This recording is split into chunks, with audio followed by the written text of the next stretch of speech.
Assalamualaikum warahmatullahi wabarakatuh.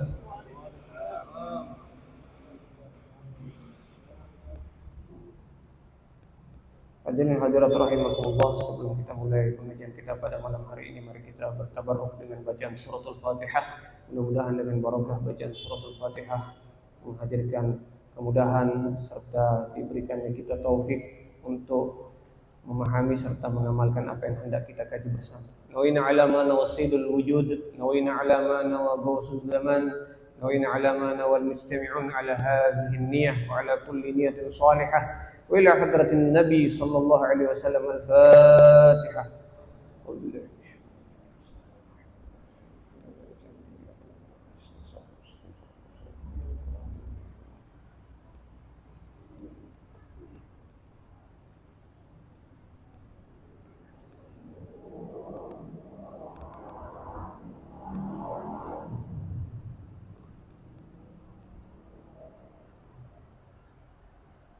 Bismillah, alhamdulillah, wassalatu wassalamu ala sayyidina Rasulillah wa alihi wa sahbihi wa mawalah. Bapak Ibu hadirin hadirat rahimakumullah, seperti mana biasanya insyaallah kita akan melanjutkan pengajian kita pada setiap malam Sabtu ini, yakni syarah dari hadis Al-Arba'in An-Nawawiyah,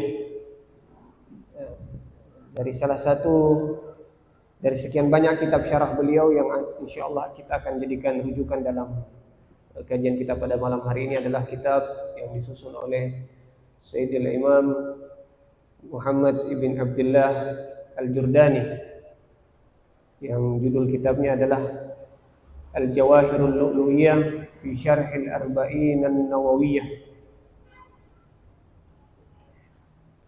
Kemarin kita sudah masuk pada hadis yang ke-11. Hadis yang ke-11 kita bacakan kembali. An Abi Muhammad Al-Hasan ibn Ali ibn Abi Talib radhiyallahu anhuma sibti Rasulillah sallallahu alaihi wasallam wa raihanatihi qala hafiztu min Rasulillah sallallahu alaihi wasallam. Dari Abu Muhammad Al-Hasan bin Ali bin Abi Talib radhiyallahu anhuma, yang beliau adalah cucu baginda Rasul sallallahu alaihi wasallam dan kesayangannya, berkata, aku telah menghafalkan dari baginda Rasul sallallahu alaihi wasallam hadis, yakni da' ma yaribuk ila ma la yaribuk, tinggalkanlah apa yang meragukanmu kepada apa yang tidak meragukanmu. Hadis ini riwayat Al-Imam Tirmidzi dan An-Nasa'i. Berkata Al-Imam Tirmidzi, hadis ini adalah hadis hasanun sahih. Kita lanjutkan syarahnya kembali ya. Ini satu hal yang menarik bahwa Al-Imam Al-Jurdani biasanya kalau dalam setiap pembahasan beliau menyebutkan biografi dari riwayat pertama hadis ini. Kemarin kita sudah cerita tentang cucunya baginda Rasul sallallahu alaihi wasallam, yakni Sayyidina Al-Hasan radhiyallahu anhu. Dan kita sudah sempat singgung sebahagian dari penjelasan dari hadis yang ke-11 ini di Arba'in An-Nawawiyah. Judul topik dari hadis ini disebutkan oleh Al-Imam Al-Jurdani, yakni al-ibtiad anisyak wa syubhat, menjauhi dari keraguan dan syubhat. Syubhat kan sudah kita jelaskan kemarin ya, ma bainal halal wal haram, apa yang antara halal dan haram, meragu-ragukan, tidak ketahui halalnya atau haramnya, yang tidak jelas ya, halal dan haram. Bapak Ibu hadirin hadirat rahimakumullah, kita lanjutkan kembali kisahnya yang terkait syarah hadis ini. Dari Hasan bin Abi Sinan, kata beliau, ma syai'un ahwanu minal wara'i. Sebenarnya tidak ada yang lebih mudah daripada sikap wara. Apa itu wara? Bapak Ibu hadirin hadirat rahimakumullah. Dalam istilah agama kita, wara itu adalah menjauhi syubhat agar tidak terjatuh pada perkara yang haram. Jadi menjauhi yang syubhat agar tidak terjatuh pada perkara yang haram. Kata beliau, tidak ada yang lebih mudah daripada sikap wara. Idza rabaka syai' ay syakakta fihi fada'hu. Kalau kau ragu terhadap sesuatu, gampang saja. Tinggalkan, apa susahnya? Kan sisa tinggalkan. Sisa tinggalkan toh, tidak ada susah. Ini bukan dikerjakan, ditinggalkan. Macam kita tiba-tiba ada yang kasih uang, kalau mencari uang kan susah Pak ya. Meninggalkan uang gampang. Tinggalkan, apa susahnya meninggalkan sesuatu ya? Tidak ada susahnya. Tetapi kata beliau, wa hadza innama yashal. Ini sesungguhnya hanya akan mudah ala man sahalahu Allahu alaihi, bagi sesiapa yang Allah Subhanahu wa taala berikan kemudahan atasnya. Jadi mudah, segala sesuatu itu sebenarnya mudah kalau Allah sudah kasih mudah. Sebagaimana doa yang ma'thur biasa kita baca, Allahumma la sahla illa ma ja'altahu sahla. Tidak ada yang, ya Allah, tidak ada yang mudah kecuali kalau kau sudah menjadikan hal tersebut mudah, pasti bakal mudah. La sahla illa ma ja'altahu sahla.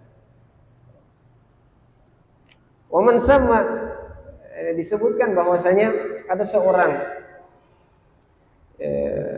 alim di masa dahulu namanya Yazid bin Zurai atau Zari.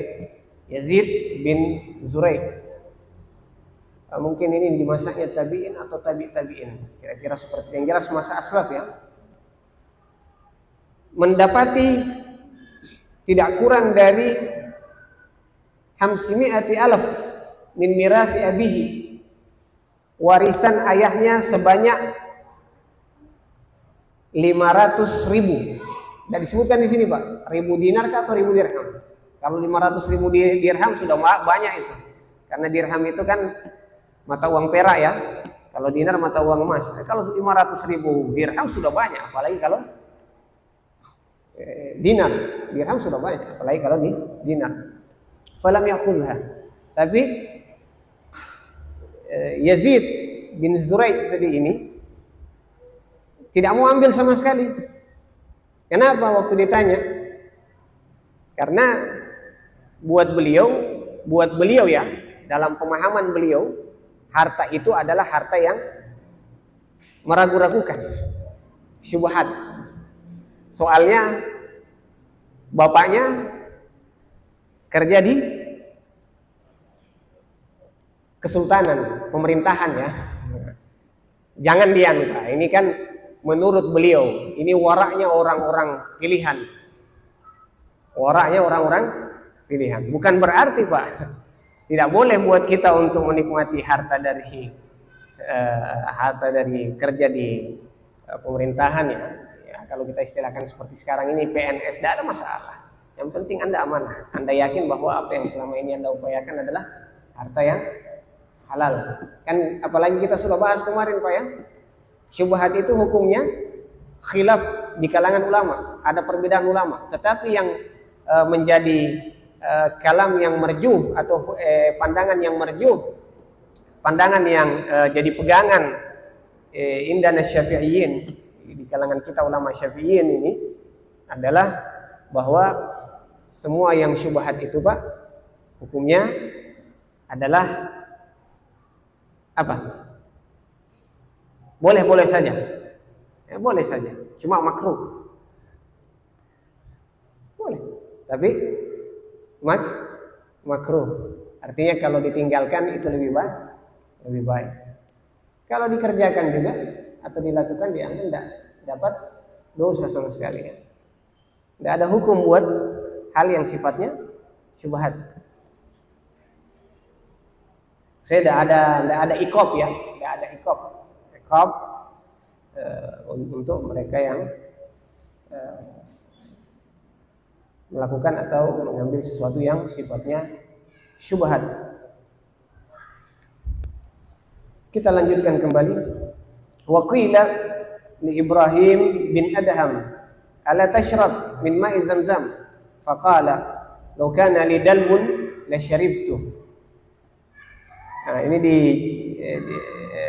dikisahkan bahwa ditanyakan sama Sayyidina Ibrahim ibn Adham, seorang sufi besar di masanya, masa tabi'in atau tabi'in.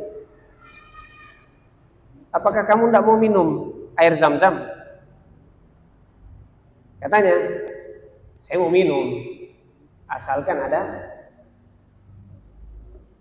gayung, ada timba, ada serok.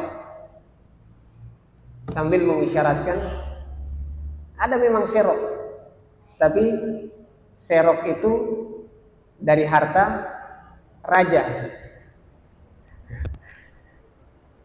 Harta raja. Takut dia terjebak dari hal yang sifatnya syubhat. Saya cuma mau cerita Pak, bahwa betapa orang dulu itu sangat berhati-hati dengan hal yang dalam pandangan mereka. Dalam pandangan mereka Pak ya, itu adalah hal yang sifatnya syubhat. Boleh jadi rajanya raja yang zalim. Ya, ini dalam pandangan mereka. Ada lagi cerita Pak, ini kisah-kisah yang dihimpun ini masalah semua yang terkait dengan yang syubhat ya, dalam pandangan mereka. Dikisahkan Al-Imam Ahmad bin Hanbal radhiyallahu anhu, salah satu dari pendiri mazhab yang masyhur dan disepakati menjadi mazhab ahli sunnah wal jamaah dalam rujukannya masalah fikih.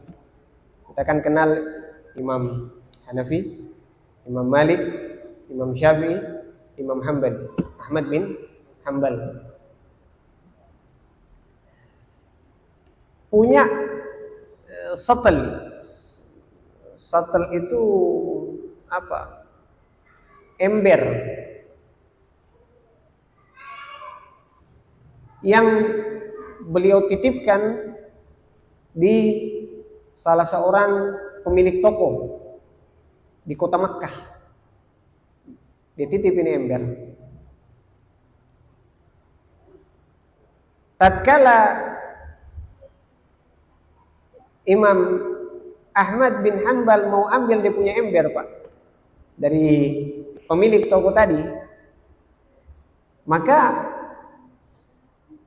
pemilik toko ini menghadapkan kepada Imam Ahmad bin Hanbal dua ember.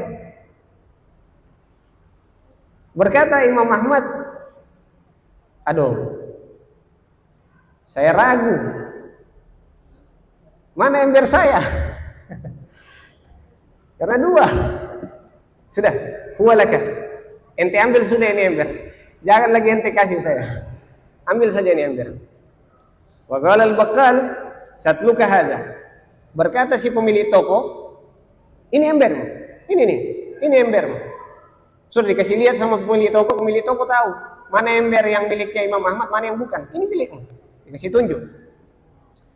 Innama aradtu an ujarribak. Saya cuma mau coba-coba kamu ini. Kau tahu enggak, kau kenali tidak mana embermu? Cuma mau coba-coba Pak. Mau bermain-main dengan Imam Ahmad ini. Mana? Saya mau tahu ini, kau tahu tidak mana yang embermu ini? Kata Imam Ahmad, ini saking waranya Pak ya. Padahal si pemilik toko ini sudah bilang ini ember. Ini kan sebenarnya tidak ada keraguan lagi di situ ya, tidak ada lagi syubhat. Tetapi itulah tadi Pak, saya mau cerita ini betapa mereka itu betul-betul berhati-hati. Sangat berhati-hati. Sangat-sangat berhati-hati.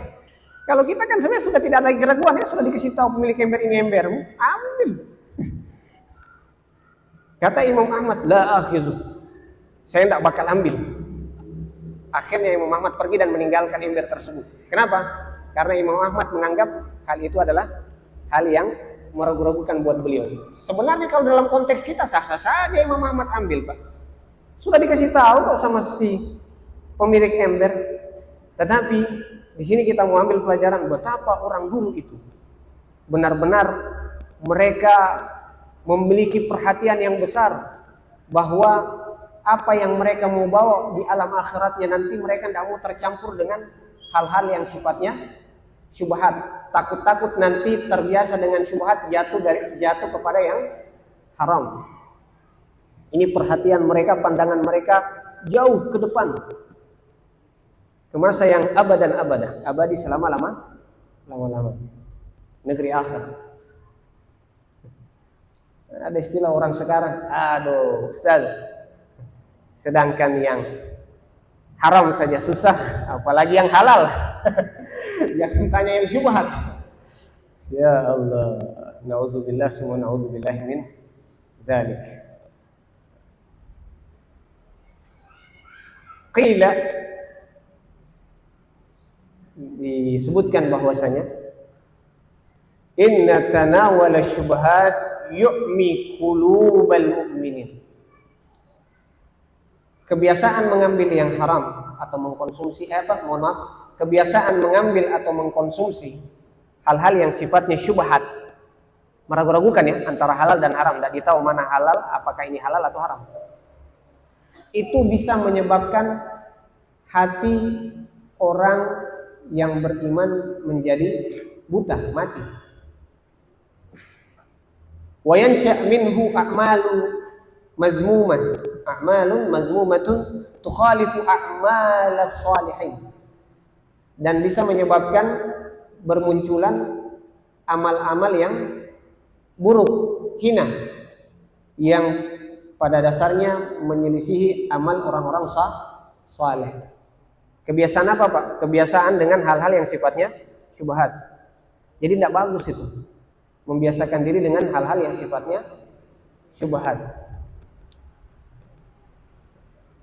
Ada istilahnya itu, kalau mau jadi wali, kedepankan sikap wara, jauhi segala yang sifatnya syubhat. Ya. Wahukia, dikisahkan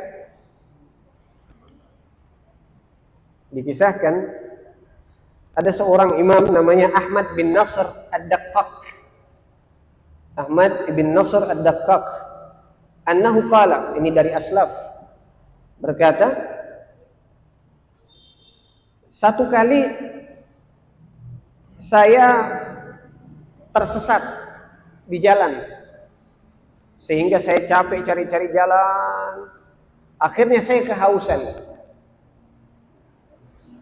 Falamma wafaitu tariq, sampai pada akhirnya saya menemukan jalan yang benar itu. Dalam perjalanan jauh, apalagi padang pasir, Pak. Sudah jalannya ini. Setelah dapat jalannya, aizahara li wa ataituhu lakiyani jundi fasaqani syurbata ma'in. Saya dapat jalannya, saya datangi itu jalan yang tidak sesat itu, jalan yang benar tadi itu. Waktu saya tersesat sudah, saya dapat. Katakanlah dia setengah mati dapat jalan, tiba-tiba dia sudah dapat, oh itu jalan tol itu. Dia pergi ke jalan tol. Kan jalan tol los-los Pak. Tiba-tiba ada seorang jundi, tentara, askar, tentara ya, menghampiri saya. Dan kebetulan saya waktu itu dalam kondisi haus, dan dia memberikan saya minum. Kata beliau, setelah saya minum dari air dari tentara itu, maka hati saya menjadi keras selama 40 hari. Allahu Akbar. Hah? Bukan anu Pak ya. Ini kita bercerita tentang harta yang sifatnya syubhat. Ini kan kisah Pak ya, kisah. Betapa bahayanya membiasakan diri mengkonsumsi hal-hal yang sifatnya syubhat. Bagaimana tahu Ustaz kalau kita punya hati keras? Gampang saja. Kalau misalnya ada orang dia punya kebiasaan sholat malam, tiba-tiba untuk waktu yang lama terputus sholat malam. Boleh jadi waktu itu hatinya keras. Atau ada orang dengar nasihat, mudah menangis, mudah bersedih, tiba-tiba langsung keras, tidak enak lagi dengar nasihat. Boleh jadi itu hati keras. Atau ada wirid-wirid yang sudah terbiasa dilakukan, tiba-tiba ditinggalkan, rasa berat. Boleh jadi isyarat bahwa hati itu keras. Allah, ya. Kita lanjut kembali. Ya Rabb, saya takjub. Betul-betul orang dulu ini luar biasa ihtimam mereka, ya, perhatian mereka untuk hal-hal yang benar-benar mendatangkan penjagaan buat urusan agama mereka. Waraknya tinggi, sikap kehati-hatiannya tinggi sekali.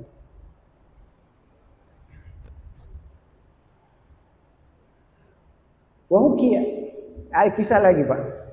Ini menariknya, ini kitab syarah dari Al-Arba'in An-Nawawiyah ini yang disusun oleh Imam Al-Jurdani, ini banyak kisah. Memang dengan kisah itu ada kalanya kita lebih bisa memahami, ya, makna dari sebuah nasihat lewat kisah. Karena kisah itu jundun min junudillahil batinah.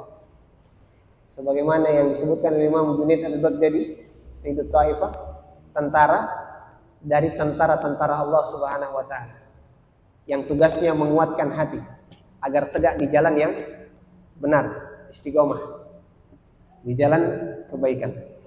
Ada kisah lagi, Pak. Seorang laki-laki yang berniat untuk menziarahi atau mengunjungi sebahagian dari para auliaillah, orang-orang yang dikenal sebagai kekasihnya Allah Subhanahu wa taala. Jadi dia suka ini ziarahi kekasihnya Allah. Falamma wasala ila baiti ra'a syaban kharijan minhu alaihi simal mutakabbirin. Tatkala orang ini mengunjungi salah satu rumah yang dikenal pemilik rumah itu adalah wali min auliaillah, kekasih dari kekasih-kekasih Allah Subhanahu wa taala. Tiba-tiba dia lihat yang keluar dari rumah itu seorang laki-laki yang raut wajahnya menampakkan kesombongan. Orang angkuh, kaget ini. Masa yang kita ziarah ini, kita kunjungi ini rumah kekasih Allah, tetapi yang keluar ini ada seorang anak muda, wajahnya wajah sombong, angkuh. Ada apa? Mau apa? Sombong, angkuh, tidak ada akhlak. Wasallama alaihi falam yarud alaihi. Orang tadi ini salam sama ini anak muda, tapi anak muda ini dengan kesombongannya dia tidak mau balas salam. Takjub. Tidak salah orang yang kasih alamat ini. Rumah kekasih Allah ini katanya. Dikasih salam dia tidak balas salam. Ya khair. Fata'ajjaba wa sa'ala anhu faqila lahu innahu ibnu syekh. Jangan dulu nanti salah paham. Itu anak muda bukan syekh yang disebut sebagai wali ini. Ini anaknya si syekh. Bukan walinya tadi ini. Ini bukan wali Allah yang dimaksud ini. Ini anak dari wali Allah ini. Anak dari syekh ini. Bukan pemilik rumah. Anak syekh dia. Anak syekh kenapa begitu modelnya? Falamma jaa ay syekh ra alaihi simal mutawadhi'in. Pas yang muncul bapaknya anak muda ini atau si syekh tadi, wali Allah tadi ini, dilihat, wajah wali Allah ini tawadu. Jadi orang saleh itu, Pak, ada aurora wajah yang menyenangkan dan menyedukkan serta menuduhkan waktu dilihat. Ini wajah orang saleh ini, wajah tawadu ini, enak. Tawadu, orang yang suka merendah. Ini syekh ini. Wa kamala husnil khuluq. Nampak padanya kesempurnaan akhlak yang mulia. Karena wali Allah itu idza ru'u dzikrallah. Kalau dilihat membuat orang yang melihatnya ingat Allah. Fazada ta'ajjubuhu, bertambah ketakjubannya orang yang tadi suka mengunjungi wali-wali Allah. Jadi ada orang itu, Pak, hobinya datang ziarah, kunjungi wali Allah, kunjungi ulama, kunjungi orang-orang saleh. Mau dapat faedah, manfaat yang banyak. Karena ada satu ada satu magal itu bahwa mengunjungi orang saleh itu bisa menyebabkan hati itu dicas hidup selama 40 hari ke depannya. Dahsyatnya ini mengunjungi orang saleh ya. Belum kasih nasihat, baru dikunjungi saja. Ada asar, ada ta'asur, asar bekas dalam jiwa. Ya, kita lanjut kembali. Wa qala fi nafsihi kaifa yakunu misla hadha syekh, misla hadha alwalad. Bagaimana mungkin syekh ini punya anak seperti itu? Syekhnya tawadu, anaknya sombong. Syekhnya baik, anaknya buruk. Syekhnya soleh, anaknya toleh. Masa seperti itu? Biasanya kan buah yang jatuh tidak jauh dari pohonnya. Artinya anak, kalau orang tua anak soleh itu pada hakikatnya bekas dari orang tua yang soleh. Anak itu kan meniru orang tua, Pak ya. Insya Allah kalau orang tua soleh, anak soleh, ini terbalik. Anaknya soleh, bapaknya soleh, anaknya tidak soleh, toleh. Heran ini, anaknya orang tuanya tawadu, anaknya sombong. Apa rahasianya, Pak? Summa sa'alahu an su'i khuluqi ibnihi. Ditanyakanlah sama si syekh ini tentang akhlak buruknya anaknya. Syekh, kenapa kau punya anak ini buruk akhlakmu? Kau ini wali min auliyaillah. Masya Allah, kok anakmu bisa begini modelnya? Ada salah mengajar apa, Syekh? Sampai begini ini model si anak. Kata si syekh, faqala la ta'jab. Jangan kau kaget, jangan kau terkejut. Fa inni ji'tu muddata ayamin fa akhbara bidzalika jari faja'ani bi ta'amin min bait as-sultan li'annahu kana min khawasihi falamma akaltuhu gulibat alayya syahwatul jima' fa hadzal walad min nutfati dzalika ta'am. Ini menarik Pak kisahnya. Apa kata si syekh tadi? Ini anak dulu sebelum dia ada dalam rahim ibunya, satu kali tetangga saya bawakan saya makanan, dan tetangga saya ini adalah orang penting di istana kerajaan. Apa? Orang dalam kerajaan dia. Orangnya raja, khawas raja ini. Orang-orang khawasnya, orang-orang pentingnya raja, pejabat. Pejabatnya kerajaan, penasehatnya kerajaan ini. Dia bawakan saya makanan. Pas dia bawakan saya makanan, saya makan. Waktu saya makan, naik saya punya syahwat. Keinginan biologis saya untuk berhubungan biologis dengan istri saya. Pas selesai saya makan itu, Pak, kata beliau ya. Pas selesai saya makan, naik saya punya syahwat biologis. Setelah saya berhubungan biologis dengan istri saya, maka inilah hasil dari hubungan biologis dengan istri saya tatkala saya makan makanan yang tetangga saya itu merupakan orang pentingnya kerajaan. Bapak bisa tangkap ini cerita enggak? Bahwa dalam pandangan wali Allah tadi ini, makanan yang dibawa sama tetangganya itu adalah makanan syubhat. Gara-gara makanan syubhat ini, Allahu Akbar, Subhanallahil Aliyil Azim. Allah. Ya mungkin rajanya zalim, Pak, ya. Rajanya raja zalim. Dan kebetulan tetangganya juga tetangga yang ikut-ikut ya dengan kezaliman si raja tadi. Imbasnya kena siapa? Imbasnya kena syekh tadi. Makan dari makanan yang syubhat, akhirnya lahirlah anak dari benih makanan syubhat tadi. Efeknya apa, Pak? Jangan main-main. Kalau tubuh ini ya, makanannya dari yang haram ya, bagaimana pikiranmu sehat, suci, hatimu suci, sementara fisik terbentuk dari makanan yang haram? Tidak bisa, susah. Susah ya. Boleh dicek-cek itu.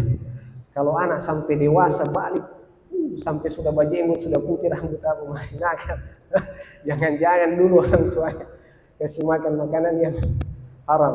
Nauzubillah semua nauzubillah min dzalik. Tapi tidak boleh hukumi seorang seperti itu ya, tidak boleh. Kita tidak tahu.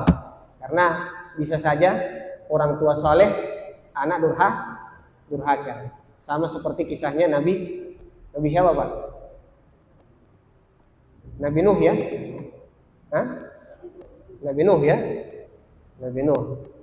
Ada di antara anaknya yang durhaka. Akhirnya tidak sama-sama satu perahu dengan Nabi Nuh. Padahal Nabi Nuh bukan orang saleh, bukan wali, nabi. Pasti jangankan yang haram, yang syubhat saja jauh. Ya. Allah Akbar. Sampai di situ kita cukupkan. Kalau ada yang mau ditanyakan masih ada waktu. Allahul musta'an. Sallallahu alaihi wasallam Muhammadin wa ala alihi wa sahbihi wa sallam. Allahumma waffiq ila aqwamit thariq. Assalamualaikum warahmatullahi wabarakatuh.